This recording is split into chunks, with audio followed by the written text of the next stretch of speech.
Debbie couldn't even really remember the next few days on campus. She knew she went to her classes, made evident by the stress and tension she was feeling in the back of her head. But she was transfixed on everything that happened the other night. The burning of the torchlight on her retinas as the blindfold fell away from her face. Brenda's watering eyes and Sandra's shaky approval of her pledge to the sisterhood. Her stomach was still broiling, but her chest swelled with pride and purpose.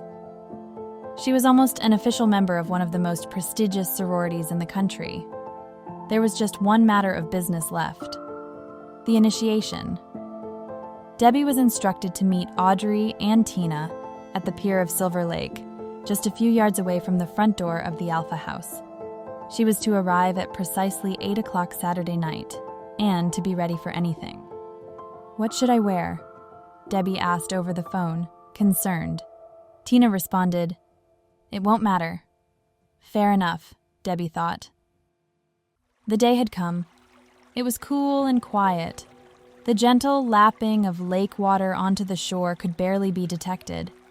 Debbie carefully stepped onto a short, rocky bluff and looked over the glistening ripples of Silver Lake illuminated by moonlight.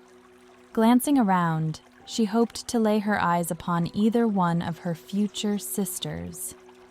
Tina, with her astounding height and impeccable fashion sense, and Audrey with her bright, penetrating blue eyes. She got to know the Alpha Zeta Alphas well enough to yearn for their company, especially now that she was all alone in the middle of the night, looking out into a bowl of silver-laced, murky water. "Debbie?" She heard a faint voice fall upon her from behind. It was Audrey and Tina, confidently tramping their way towards her through the tall grass.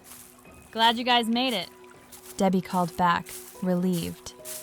"Of course, we wouldn't miss it," Tina assured her. "Are you ready?" "I think so. What do we do now?" Debbie asked, trying not to sound too fearful. Tina smiled softly and grabbed Debbie's hands. "Do you trust us?" Tina asks, towering over little Debbie. "Yes, I trust you," Debbie said hesitantly. "Okay, this next step is going to be challenging, but you can do it," Tina says carefully. "We all have done it. You can do it too," Audrey adds. "Okay," Debbie affirms. Tina spins Debbie by the shoulders to face the other side of the lake. She points over her shoulder to give her an eyeline. "Do you see that torch over there?" Tina asks Debbie. Debbie squints, but she does indeed see a torch faintly flickering inside the walls of a cave laid into the rocks. "Yes, I see it," Debbie confirms. "Swim there," Tina instructs matter-of-factly, lowering her pointed finger. She grabs Debbie by the shoulders and squeezes them affectionately. "Swim as hard as you can." Debbie stood there for a moment, letting it all register in her brain. Her initial reaction was to scoff. Her next reaction was to stifle a giggle. Her last reaction was to choke on her tightening throat as her blood pressure plummeted. She gulped and turned to Tina standing behind her. The look in Debbie's eyes said it all. "Debbie," Tina starts directly. "You can do this. You're an alpha." Debbie glances over to Audrey as if looking for a second opinion. Audrey's icy blues pierce the night and nod in agreement with Tina. Debbie lets the moment crash down on her, realizing that the Cinderella fairy tale had to end at some point. She just never thought it would happen so close to the stroke of midnight. Her glass slipper had just shattered. "There's no way I can do this," Debbie admits, shaking her head as she heads back toward the tall grass. "Debbie?" Audrey barks. "Don't do this. You're being silly. You're going to do just fine. It's not that bad at all, really." "I'm not like you guys," Debbie shouts, resigned. "I'm not an athlete. I can barely stay afloat. I hate the water." Tina laughs. "None of us are a fan, I assure you, Debbie. But this is the way. This is the last step, and it has to happen tonight. Won't you just try?" Debbie is verging on tears. She's never become so exhausted so quickly, and she hadn't even stepped into the shallow water. "If I try, will it be enough?" Debbie asks. Audrey pressures. "You gotta go all the way, kid." Debbie rolls her eyes. This is insane. Swimming at least 300 yards in the dark in near freezing, unfamiliar water was next to a death sentence. "We won't let you drown, Deb," Tina drones. "You'll be fine." Audrey chimes in. "We asked if you trusted us. What's changed?" Debbie couldn't provide an answer. "We need you, Debbie." If it weren't for the look in Audrey and Tina's eyes, the look of pure sincerity that she'd grown attached to experiencing while being among them for the past week, Debbie would have already been stomping her way back home to her stuffy dorm room back on campus. But she had conditions. She needed a few minutes of quiet to prepare and soothe her mind. "So you guys aren't kidding? This is real?" Debbie asks the girls. "It's real. This is the final test," Audrey says, smiling eerily. Terrorized by the predicament, Debbie realized why they had forewarned her of this challenge. The walls that she had pushed so far away from the center of her mind were now closing back in on her. She felt that little girl from Iowa living deep down inside of her, wrapping her skinny arms tightly around her neck, begging her to bring her home, back to safety. Debbie was at a crossroads, a crossroad that pales the pledge ceremony by comparison. If she left and went back to campus, she'd be safe. She'd wake up in the morning, life unchanged, destiny unaltered. Or she could risk it. She could put her unremarkable life into the hands of these fresh friends. She could ignore her impulse to run and take the plunge into her newfound obsession with the unknown. Her story could end years later in a safe, curated environment, or end at the bottom of Silver Lake, an undeniable courage realized. Debbie made her decision in a final split second. "Will you watch my shoes?" Debbie begs Tina. Even in the veil of night, the Alpha's faces gleamed like the moon. Tina presses her palms together in gratitude. Of course. Debbie carefully slips off her shoes and places them by the rocks. Dipping just a toe in shocked her system, locking her into a full-body pinch. There was still time to change your mind, she thought. But it's now or never. Audrey assured her unsolicited. The hardest part is just diving in. Debbie smiled back meekly as she rearranged her thoughts. Looking back over the lake, focusing on the torchlight beckoning her across, she drew in a few chilly breaths. She imagined what it would be like to step foot on the other side, her new life awaiting. All she had to do was try. She sloshed her other foot into the water, which she found to be just as cold. Tina ambushes, impatient. No rush. The distracting cold leaves Debbie unfazed, still focused on the torch. Making her way forward, the water finally reaches her navel. She can't believe she's really doing this. The rocks below become slicker and farther between. It was time to swim. A few deep gulps of air fill Debbie's lungs as she lowers herself deeper, the water skimming her chin. She fans her arms forward, pulling her toward her destination. It was painful and deafening, which was fine because there wasn't a sound to hear for miles around. Just her and her splashing strokes as she paddles her way across Silver Lake. As her head bobbed above and below the waterline, the torch didn't seem to get brighter, but it continued to burn just as strongly. When she began to tire, she waded lightly in the open water, facing the sky and confiding with the stars above. Exhaustion was setting in, but she was sure she must be at least halfway across. She spun around to check on her progress from where she started. She was startled to not see Tina or Audrey standing on the shore where she expected them to be. She drug her gaze along the lake bed and found no one. Now that she was past the point of no return, as she was on the basement chamber stairs days earlier, she started to feel her instincts kick in once again. Her body insisted on survival. and kicking towards the torchlight shore was the only way through this. She pushed ahead, arms and legs flailing. Her body was somehow warming now, but it was desperate for rest. A panic slipped into her stomach as she felt her limbs fail to propel her forward. The tree line was no longer increasing in size. She was stalled in the open water of Silver Lake. The silence of the night was piercing. Yards away from any flora or fauna, she felt like she was drifting in an alien world. What happened next shocked Debbie to her core. Out of the corner of her eye, she spots something in the water next to her. She then spots something else to her other side. 2 small blue crystal balls bounce in the darkness, their reflections visible in the water. "How's it going?" Audrey smiles as she dog paddles past.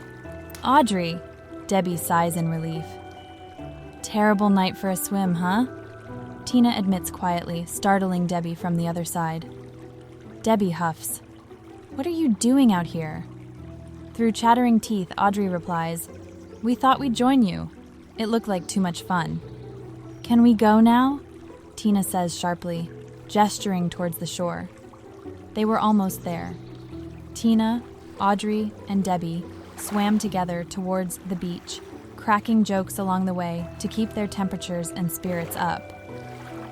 A few days ago, it would have been implausible to think she was hearing the sound of claps in the middle of the wilderness. But Debbie knew it was exactly what she was hearing. Tina and Audrey giggled as they made the final push to the shore. The claps became louder and sharper. Debbie finally scraped the bottom of the shallow end of the lake bed with her toes, signaling she could finally stand on her own 2 feet. Slowly and carefully, she finally made landfall. There was a bit of a climb to get to the cave, and the crisp autumn air blew through her soul as it whipped her wet, clinging clothes. Tina and Audrey followed close behind her, their attitudes becoming more solemn. They gave her the fresh, dry clothes they had stashed earlier, and she changed quickly and happily. She passed through the torch-lit entrance of the cave, at which point the claps stopped altogether. Candles were burning inside, emitting a soft glow that revealed a spacious chamber. Barefoot and hair still dripping, Debbie guides herself to the center. Figures wearing familiar hooded black cloaks swung forward from the shadows of the chamber, overwhelming her at first. But the familiar scent of Sandra wafted into Debbie's space. She was here somewhere.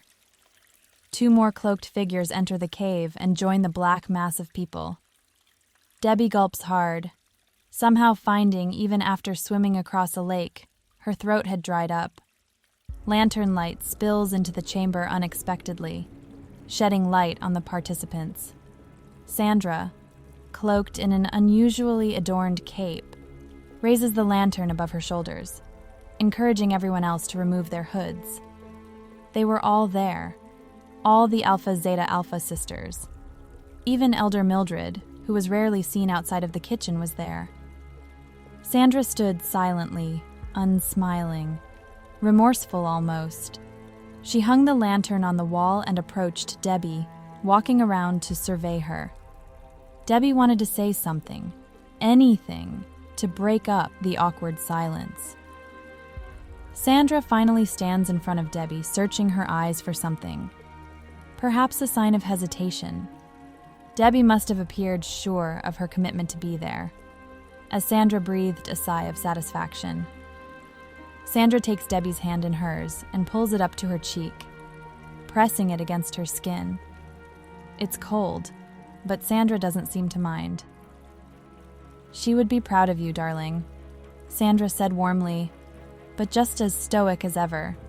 Debbie didn't need to guess who she was referring to. Sandra put Debbie's hand back where she found it and stepped back purposefully. "Welcome, sisters," Sandra proclaims.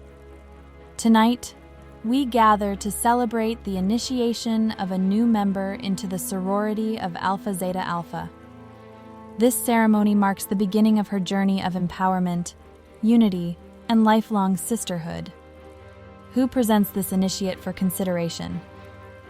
A warm hand grabs Debbie's hand from behind, and a face moves into her view from beside her. She didn't need to look to see who it was. She could smell her. It was Brenda, obnoxiously brimming with pride. "It is I," Brenda says, looking lovingly at Debbie. Debbie's heart pounds and her throat swells with emotion. She's been chosen. Brenda continues, "I present to you clear of mind and pure of heart, Debbie Salazar, who has shown trust, strength, dedication, and commitment to our values." Sandra nods in acceptance. "Your prospect has been confirmed." She speaks directly to Debbie. "Debbie Salazar, have you come to become the newest member of our sisterhood? And are you ready to take the oath?" "Yes," Debbie says shakily, but resolved and ready. "Please raise your right hand and repeat after me." Sandra's eyes darken and shoot into Debbie's. Debbie raises her right hand. Sandra begins to recite the oath aloud. "I, Debbie of Iowa." A few sisters chuckle around her. "I, Debbie of Iowa." Debbie mimics Sandra. "Do solemnly swear to uphold the values and principles of the Alpha Zeta Alpha sorority." Debbie again repeats, "I promise to support my sisters, to strive for excellence, and to carry the light of our sorority in all that I do." Debbie repeats Sandra more boisterously. "I am honored to join this circle of friendship and empowerment." Debbie eagerly recites the last bit of the oath, a smile trickling through her lips, excited eyebrows dancing on her forehead. Brenda, who had not left her side, collects a large silvery chalice from another sister and returns to Debbie in the center. "The liquid inside this chalice," she says ceremoniously while lifting the cup to Debbie's chest, "represents the intake of a new life and the expelling of the old. With just a sip of this elixir, you will be transformed. Your senses will heighten and your destiny will be fully manifested. Drink from it only when you're ready to do so." Brenda hands off the chalice to Debbie, who takes it carefully. She's not convinced the liquid hasn't been laced with something. Though she had no reason to distrust the group, she looks to Brenda for reassurance, who only offers an upturned eyebrow and a slightly tilted head. Debbie lifts the chalice to her lips, sniffing deeply, attempting to detect anything afoul. She smells nothing but clean water. Glancing around the room, she finds the other sisters becoming more and more invested in her hesitation. One by one, they lift their hands above their head and form a circle with their fingers, looking on sternly. The pressure danced on Debbie's chest. She tips the cup back and ingests the bright spring water. Brenda smiles, almost deviously, and reclaims the chalice, taking her place back amongst the sisterhood, who have now lowered their hands. Sandra concludes with a final plea to their new initiate. "As you join our sisterhood, remember that we are stronger together. Lean on your sisters. Celebrate their successes. Support each other through challenges, and honor those who have gone before us. Together we will achieve greatness. Together, we will conquer all." After a brief moment of silence, Debbie assumes the ritual is complete. Sandra requests the help of nearby sisters to remove her cape, who drape it carefully on the floor. All other sisters follow suit and remove their cloaks, revealing soft, sheer tunics underneath. Those with hair accessories and jewelry remove them and cast them down onto the cave floor. Tanya, the cheeky treasurer, finds a rope in the corner of the chamber and begins pulling. An ear-splitting scraping sound erupts from above them as she pulls. Debbie couldn't believe what she was seeing. The entire ceiling was sliding away into the wall of the cave. As Tanya continued to pull, the ceiling gave way to the open air from above the cave. It felt like the energy inside the cave was vibrating, and Debbie noticed a few of her new sisters stretching their necks, arms, and spines, as if to start a 100-meter dash. What were they preparing for? As the ceiling made it past the halfway point, Debbie felt a bright light flush over her.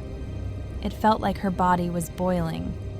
She could feel her blood rushing and the hairs on her body colliding with each other, as if they were dancing on her skin. Her first instinct was to remove herself from the beam, but she found she liked the way it felt. She could feel the light penetrate into her bones, causing her muscles to contract to balance the pain and pleasure of it all. She lifted her hand up to the beam of light, which was now flooding the entire chamber. Looking past her fingers, she found the source of it all to be nothing more than the moon. It was the harvest moon, full and bright. She looked around the cave to find the other girls having very similar experiences, yet their reactions were very different. They seemed to be writhing with it instead of against it. They swung their arms and shook their heads, kicking their legs as well. What was in the water? Debbie thought to herself. Her thoughts were broken by one final order from Sandra. Congratulations to our new member. You are now a part of a legacy of strength, wisdom, and sisterhood. Welcome to Alpha Zeta Alpha. Debbie tried to smile and nod to the elder in gratitude until Sandra's plain but lovely face suddenly and violently split right down the middle, exposing a fur-covered skull underneath. Her eyes, still darkened, now reflected brightly in the lantern light. She now resembled a dog, with two thick ears unsticking from the sides of her wiggling head. She spit her once pearl-colored teeth out of her mouth, and sharper ones protruded from her gums to take their place. She bared them at Debbie and huffed in exhaustion. Debbie opened her mouth to utter anything that might come to her in time before she was sure to be devoured by this beast. But nothing came out. She wasn't sure she was even breathing. She wished she would just faint and be dispatched unconsciously, but that relief never came. She was frozen in time and space in the center of the cave. She swung her head around to see all the other girls transforming in the same manner. Some of them moaned loudly in discomfort, and some in completely controlled silence. At this point, she couldn't be sure who was who. Was Tina and Audrey there? Was Brenda still the same poised young woman she had come to know and trust? Was all of this a figment of her imagination? As much as she wanted to disbelieve what she was seeing, she knew in her core what she was experiencing was real. She found the ability to walk on her own again and started stepping towards the door. Though she could still hear the yelps and crunching of bones, she cupped her hands around her eyes so she wouldn't be further disturbed by the scene. All she had to do was make it back across the lake to safety. She had made it to the edge of the water. It was still just as cold, but oh so much more welcoming than before. As soon as her feet touched the lake, she was anchored in place, a blinding rush of adrenaline surfacing from inside of her. She felt like an atomic bomb, exploding on the shore of Silver Lake. Her skin suddenly didn't feel like it was a part of her, as if she was wearing it. She instinctively rubbed it, hoping to get some sense of feeling, but immediately wished she hadn't. She could see the skin of her arms in the moonlight, sliding away like fabric, revealing bright blonde fur underneath. Debbie screamed out of fright, which came out as a high-pitched yelp. She clutched her throat as it hurt to use her vocal cords. She became hot, as if igniting from within, and her adrenaline would not subside. She felt a pinch inside her jaw, and she reached inside her mouth, with hands that were now covered in fur. Just the slightest touch caused her teeth to pop out of her gums. Sharp teeth ejected aggressively from the sockets left behind. Debbie licked them with her tongue to confirm they were now a part of her anatomy. Tears began welling in her eyes as she became overcome by terror and emotion. What was happening? What was she becoming? Her vision began to blur. She lost control of her eyelids, and soon her face was sliding down. Unable to stop it all, Debbie screams in terror, despite the pain in her throat. In a horrified frenzy, she snatches and bats at her head and body, pulling away anything hanging from it. The long claws that have grown from her fingernail beds scratch the surface of her new skin, even through the thick pelt. She suddenly feels the sharp cold on her new, fluffy, cone-shaped ears. She tears through her now restricting clothing and whips them into the water. She's almost got her body under control until the last devastating blow severs her from reality for a moment. In an unspeakable final shift, her spine feels as if it's unpeeled itself from the rest of her body. She feels her organs jostle around inside her, until the nerves finally sever. At the base of her spine, she feels something flailing as it grows. It's rope-like, and covered in fur as well. All the anarchy in her being has finally stopped. Debbie uncoils herself and stands up as straight as she can, finding she's grown at least a foot taller. She looks down at her hands and legs, which are covered in golden fur. She doesn't feel connected to her body, and yet she feels connected to everything around her. Every sense she had was heightened. She was sensitive to everything now. The sounds in the trees, the water, the cool air, the smell of the moss on the rocks. Hunched over to release the pressure in her stomach, she looks out onto the lake, seeing the other side where her shoes must be. Why didn't she just walk home? Then she smells something familiar. She turns around to see a group of dog-like creatures huffing into the cold air, vapor rising from their nostrils. One of them comes forward and tilts its head to the side. It was Brenda, the high alpha. She stretches tall and wide before Debbie, boring into her eyes as she always does. Debbie slightly cowers under her menace. Suddenly, Brenda shoots her face towards the sky and draws in a breath. A soul-quaking howl erupts from her mouth, silencing everything in the immediate area, especially the other sisters. Midway through the howl, Debbie is overtaken with an urge, not to scream or run away in terror as she should, but to join Brenda and howl. She hears a voice in her head. It's Brenda's voice, saying, "Just go with it, little Debbie." She lifts her face to the moon and closes her eyes, releasing every fear and every insecurity she's ever known. What did she have left to fear? Her troubles once felt as numerous as the drops of water in Silver Lake, but now she was standing on the shore, in her full power, transformed. Feeling the rush of the moment, she howls into the night, accompanied by all of her sisters. Together, they ran into the woods in harmony as a pack. She was home. She was an Alpha Zeta Alpha.